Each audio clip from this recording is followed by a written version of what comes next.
On Earth, a new ice age is beginning when a mysterious portal appears in its orbit, leading to another solar system, where there is a habitable planet called Rhea. Through the use of probes, scientists discover that one Earth year equals 18 years on Rhea.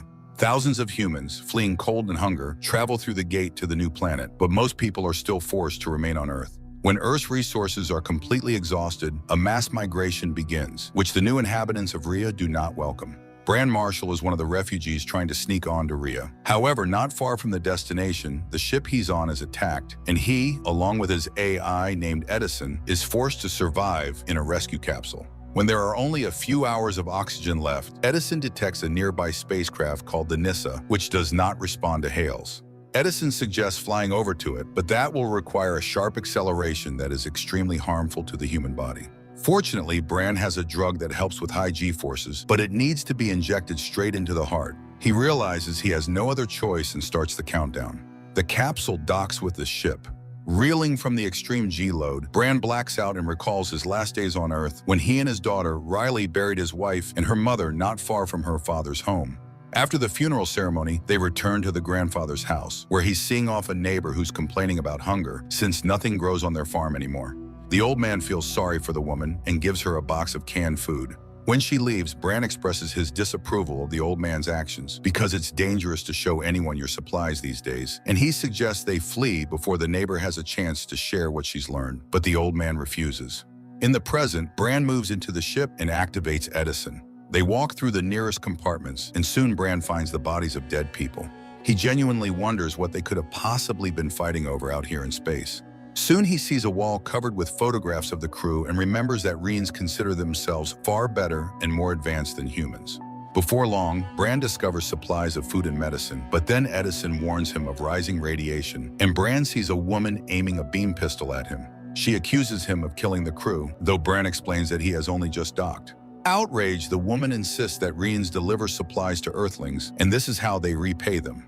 Brand tells her to kill him if she's so certain of his guilt. But in the same breath, he shoves the woman and manages to escape before she fires. However, the woman knows the ship better and ambushes him in another corridor, knocking him down. Brand shoves her away again and flees. He manages to reach the med bay and lock the doors right in front of his pursuer's face. He takes some medicine and notices a pod containing the body of one of the crew members. Nearby is a screen displaying the data of the entire crew. Brand locates information about the hostile woman, but still can't figure out what happened on the ship. Then he sees the woman breaking into the med bay, hides, and waits for her to enter. He knocks her out with a blow to the head and then leaves. She quickly comes to and activates the fire suppression system, which begins removing oxygen from the compartments. Brand finds an oxygen pipe and breathes right next to it when his pursuer appears again wearing a mask. The two engage in a fight, and though Brand is weakened, he once again disables the woman while Edison restores the air supply. Leaving the unconscious Rhian on the floor, Brand heads to the bridge to prepare Edison to interface with the ship's AI. However, Edison suddenly reports that the Rhians are opposed to artificial intelligence, blaming it for Earth's demise. So there is no AI on the ship at all.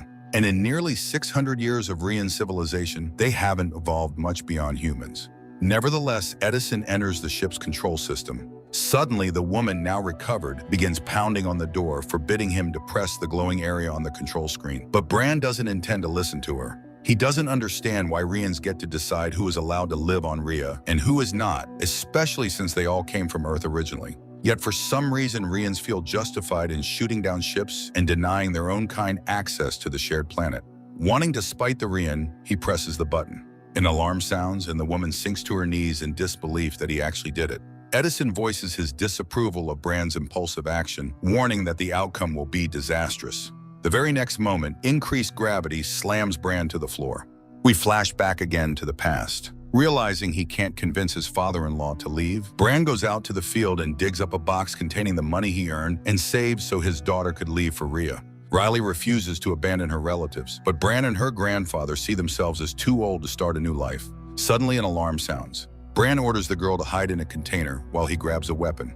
In the present, Brand comes to while Edison explains that the ship's systems were deliberately disabled. Someone destroyed the navigation so the ship lost control, and after Brand turned the engines back on, it became impossible to shut them down.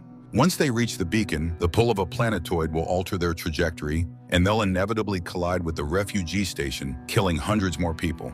Bran realizes he can't handle this problem alone, but as soon as he opens the door, the woman lunges at him. He forces her into a chair and accuses her and the Rians of staging this accident to kill refugees. She believes it was Earthlings who caused it. She explains that the Nisa was carrying provisions to the Earthlings station, but during an inspection, an undeclared cargo was discovered on board. While that was being investigated, she went to sleep. She woke to gunfire. The dying captain told her he had shut down the systems. She ran to the bridge to find out what had happened, and that's when Bran burst in and ruined everything. Once again, Bran insists he docked only after the incident occurred. He recalls the man in the medbay pod, whom she calls Decker. Maybe he killed the crew before heading to the medbay? The woman's name is Osha.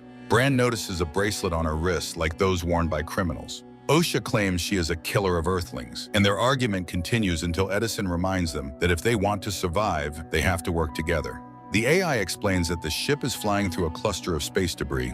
Bran, unable to restrain himself, mentions that these are the wreckage of Earth ships shot down by Rians. But Edison won't let another argument erupt. Osha will have to go into the engine compartment where there's a gaping breach and disconnect the engines to allow for eventual navigation. At the same time, Bran must turn the necessary lever from inside. Osha leaves, sending a contemptuous gesture in the Earthling's direction as a parting shot. At this point, Decker regains consciousness and climbs out of the medical pod. Osha is just disconnecting the first engine when Bran warns her that there's a lot of debris ahead and that the breach is quite large. They start working on the second engine when Osha's oxygen runs out. Bran resuscitates her. Later, Edison explains that they'll need to simultaneously take control of the engines and operate in sync. The pair grabs the joysticks. The ship changes course, but they are severely shaken. They complete another maneuver and collapse under the G-forces. They have to get up again, though. It's not over yet. After the third turn, Bran nearly loses consciousness. Osha snaps his dislocated arm back into place, and he passes out from the pain. He's back in the past when their neighbors arrive at his father-in-law's house to take their supplies, the ones the old man revealed. The grandfather demands they leave, but the neighbor can't. His family is starving, and his parents have died. To make them more cooperative, the neighbor orders someone to find Riley. One of the men opens the container where she's hiding. The old man and Bran open fire, killing them. Riley darts out only to see that the neighbor's wife is armed too and shoots in her direction. A wounded Bran kills the woman. Back in the present, Osha notices a photo of Riley, and Bran admits he lost his daughter. Unexpectedly, Osha says she also lost her family.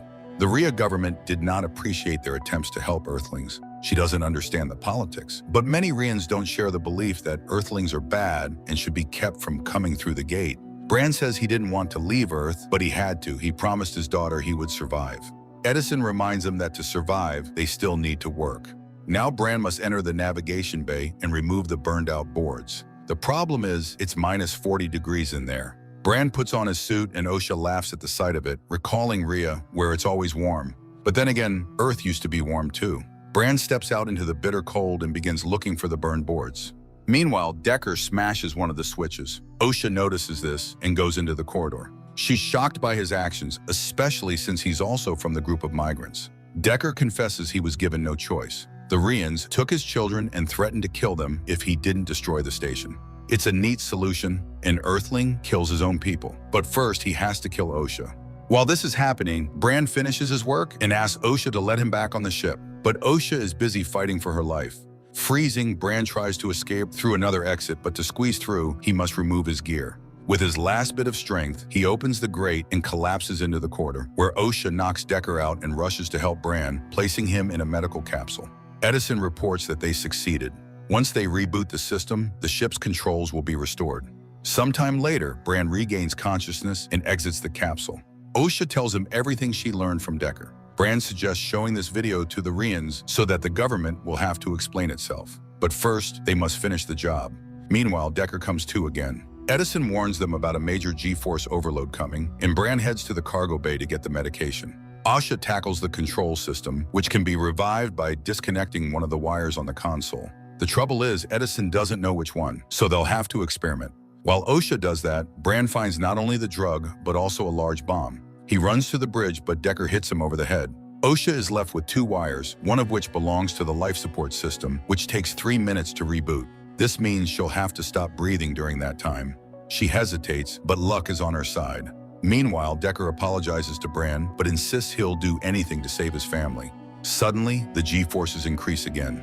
Bran is thrown back to the day he found Riley mortally wounded, and the girl, in her final moments, gave him Edison, which she had developed herself. She made him promise he would leave Earth. In the present, Edison gives Osha final instructions and asks her not to die. Bran injects himself with the serum and heads to help Osha, fighting Decker along the way and ultimately defeating him. With the last of his strength, he reaches the bridge in time to give Osha the anti-G-force drug. He remembers the day of Riley's funeral when his father-in-law urged him to fulfill the promise he made to her. Perhaps he really could change something in this world. That was when he activated Edison. In the present, Osha and Bran come to as Edison explains that to regain full control of the ship, they must restart all systems. That means Edison will reset to factory settings. Bran can't accept this, but Edison sees no other option. He has already uploaded Decker's confession video into the system, and after the reboot, it will go public, so everyone will learn of the government's crimes. Maybe then, everything will change. Bran says his goodbyes to Edison and reboots the system. The ship alters course and veers away from the station. With the last of his strength, Decker activates the bomb, which is immediately reported on the bridge. Osha aims the ship at the gate while Bran takes the bomb to the airlock. But when she thinks everything is going according to plan, he confesses that the small airlock won't open. So he'll put on a suit and go out into space with the bomb. Soon, Osha sees an explosion in space. She mourns Bran when suddenly she hears a knocking on the viewport. Bran returns to the ship, and together they gaze at an Earth locked in ice, discussing where to start on the ship's repairs. 9 months later, they finish fine-tuning the system. Almost 15 years have passed on Rhea, and now the two of them are returning there together. As they approach, they receive a hail from Rhea.